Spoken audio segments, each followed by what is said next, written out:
Now in this lesson we're looking at angle types. Now angles are used to measure the amount of turn.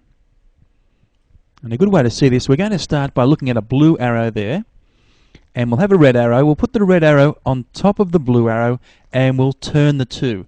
So about that point there, starting from 0 degrees, we're going to turn that red arrow. Now when we do that, we can classify angles as follows. If we start the turn, we can see there we've formed an angle, and this is an example of an acute angle. Now acute angles are between 0 degrees and 90 degrees. So we keep turning that red line. All of these are examples of acute angles. Now we get to a stage where we're nearly finished with the acute angles. If we turn a little bit more like that, where the red arrow now is pointing straight up, we have what's called a right angle, and that equals 90 degrees.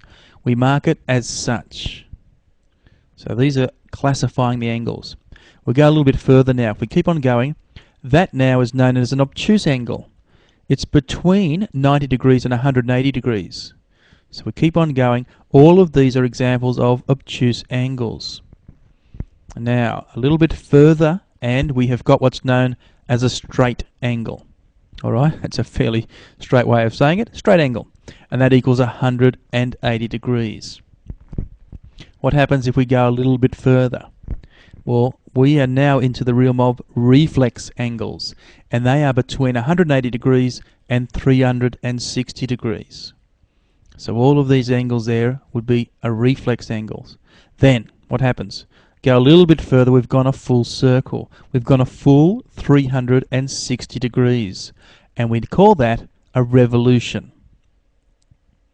Terrific. All right, so they are all the classifications that angles have.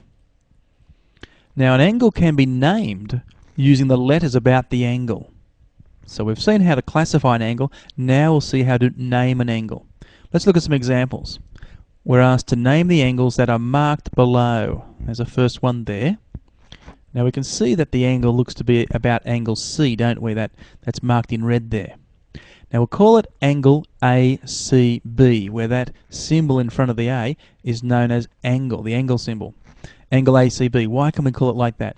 Well, if we were to trace the angle out, we could start at A and then draw the line to C and then draw the line to the point B. So we've traced out that angle, and in the order of tracing we said ACB.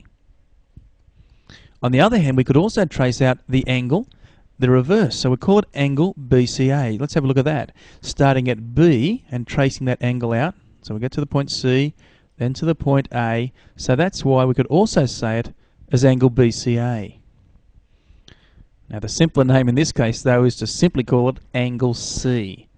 Right, now we can't always name all the angles just with a single letter because sometimes it's a bit confusing, but certainly if we call that angle C there is no confusion at all. Now what about example 2? Let's say we try to name that angle that we've marked, okay? Now the type of angle it is, you know what type it is? That would be an obtuse angle, right? So that's how we would class it. But in terms of its name, we're going to use the letters around it. Now if we get rid of that line there, okay, it's not really involved with the angle, is it? So let's just dismiss it for the moment. We call this one angle YXW. Because if we're starting at Y, tracing the angle down to X, then across to W, we could say that yes, angle YXW. What about the reverse? WXY, angle WXY. Starting at W, drawing a line to X, and then the line to Y. Yes, we've also traced out the angle that way as well.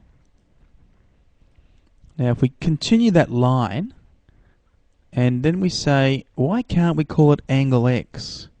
Well, the reason we can't call it angle X is because are we talking about this angle or are we talking about that angle? All right, both of those angles are at the point X, aren't they?